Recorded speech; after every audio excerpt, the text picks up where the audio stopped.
Daug skundžiatės man, rašo, gaunu labai dėkoju, mėlyji, už jūsų laiškus, visiems atsakau. Visiems bandau atsakyti į elektroninį, gaunu masę laiškų ir patarimus duodu ir ką galiu, tai padedu.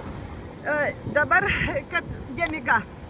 Mano tai didesniai auditorijai dažniausiai kamuoja nemiga. Ką daryti, kad nemiga? Tiesiog viską turit išbandyti, mėlyji. Turit išbandyti. Darykit. Žiūrėkit, mano, ten prirašyta nuo nemigos labai daug būdų. Yra tikrai milijonas būdų, kaip padėti savo su nemiga.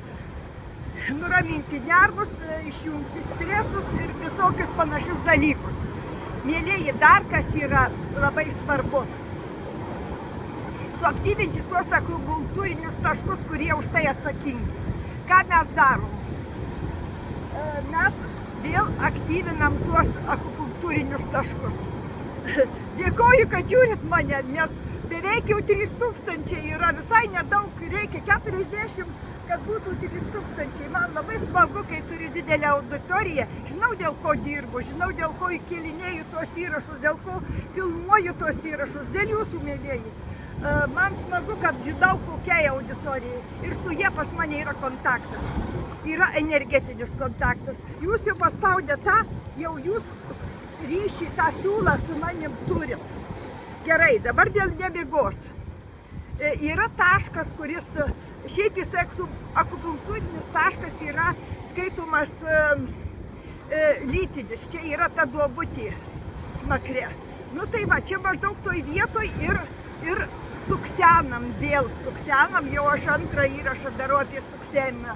Tiesiog paėmę 3 pirštais ar kiek, ar vienu stuksenam į po lūpą, į centrą po lūpą, į tą va čia duobutę, į tą po lūpą, kad nesudirgtų, patepkit kokiu vazelinuku ar kremuku ar eteriniu aliejum, kad suaktyvintų. Geriausia tai yra arbatmedžio aliejus.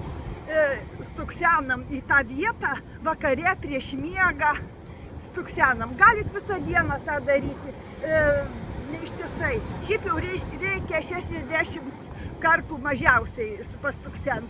Bet kai stuksenasi greitai ir tas jums padės gerai miegoti. Dėkuoju, ačiū, kad esat su manim, mėlyji. Rūpinkitės savim.